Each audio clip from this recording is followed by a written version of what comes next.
do this review. 5711. It's actually a love-hate situation with that watch for me.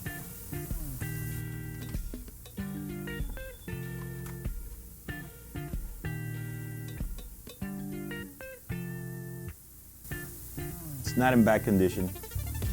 It's still nice and sharp, but it's gonna have some signs of wear, so we'll have some fun on the B-roll when they see it. Crazy little story about this watch. All right, let's do this before the weather changes in bipolar Miami.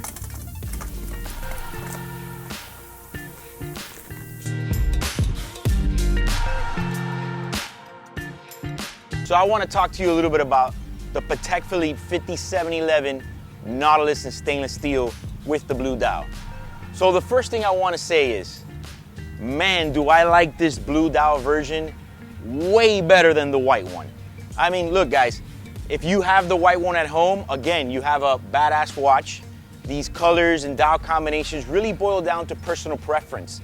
And you know, they'll sit there and tell you it's the discontinued piano white dial. 50% of the people just like the white dial, and I can understand that.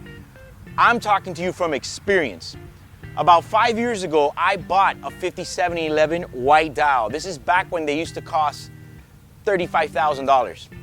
I put it on, I went out with it that night, and the next morning when I got back, I said, I'll never wear this watch again, and I put it for sale.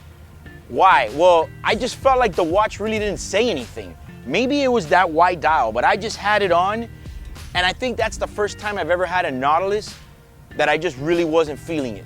I was like, I hate this watch. That being said, the crazy thing is that I've never even really worn a 5711 stainless steel since that day. This particular blue dial right here, I've been wearing it for about 48 hours, and I want to tell you, what a difference. Now, I know what you're thinking. You're probably thinking, well, Eric, back then when you had it, it was $30-something thousand, and nowadays, they're over 100. Yes, there can always be that factor in there.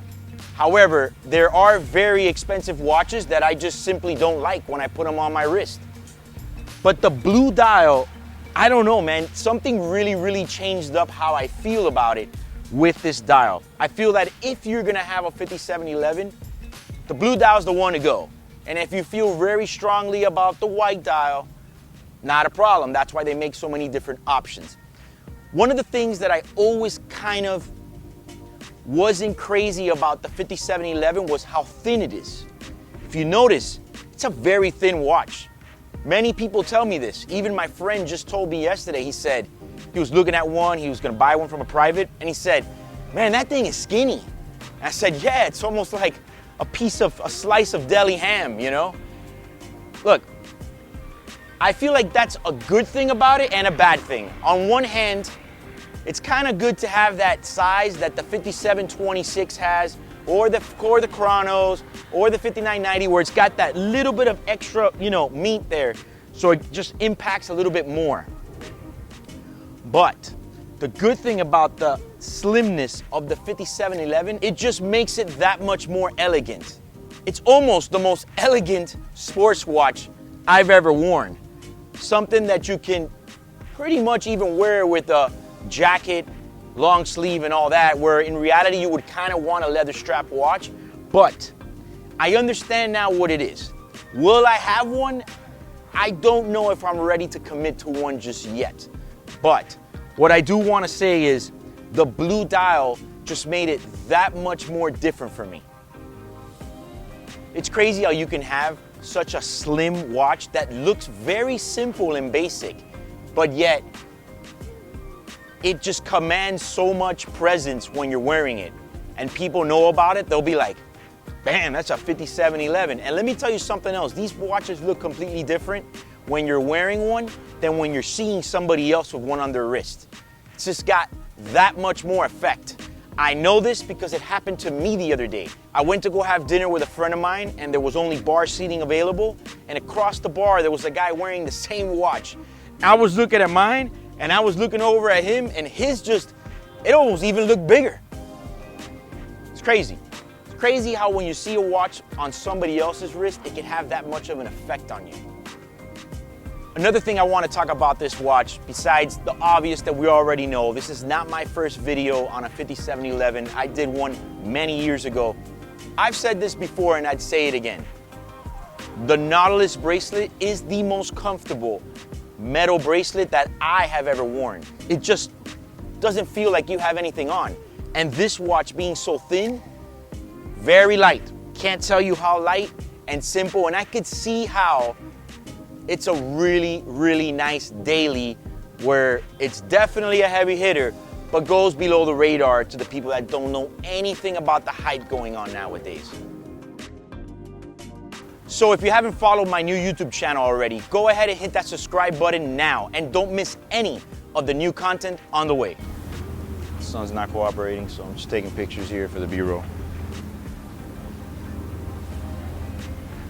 Yeah, man, I gotta get back to the store ASAP. Yeah, these pictures for the videos, I take them myself.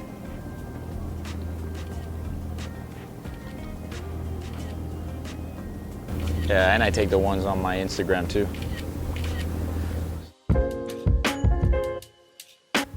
It's crazy to think that these watches were at one point 35,000, 38,000.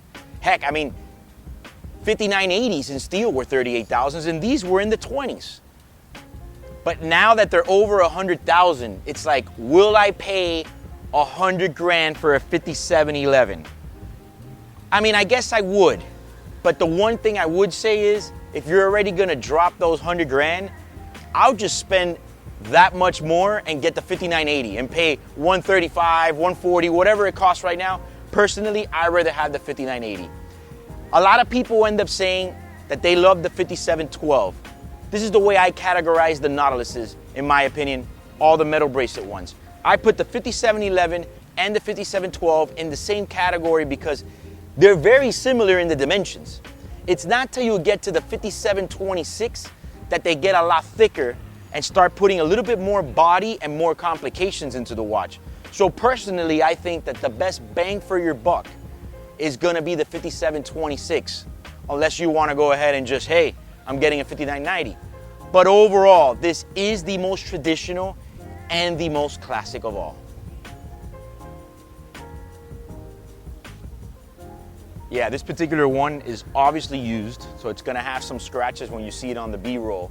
It's definitely one of those watches that didn't just sit inside the safe as some type of a investment fund. The guy really, really used it, and that's something you wanna see sometimes. I think when watches are so perfect and pristine, at least me personally, I tend to not even wear them because I don't want to scratch them. So this is a watch that was definitely used and loved. It's a nice watch overall. So the conclusion, the 5711 Nautilus will always be a classic and definitely be a banger in the watch game for years to come. You just can't beat it. It's simple, elegant, classy, sporty. You check everything on the list. Now, I'm definitely gonna say it's not my favorite Nautilus. However, the blue dial is definitely my favorite over the white. So comment below what you think about the Nautilus 5711 and whether you like the white dial perhaps maybe over the blue. And if you like this video, like and share it. Also, subscribe to my new YouTube channel.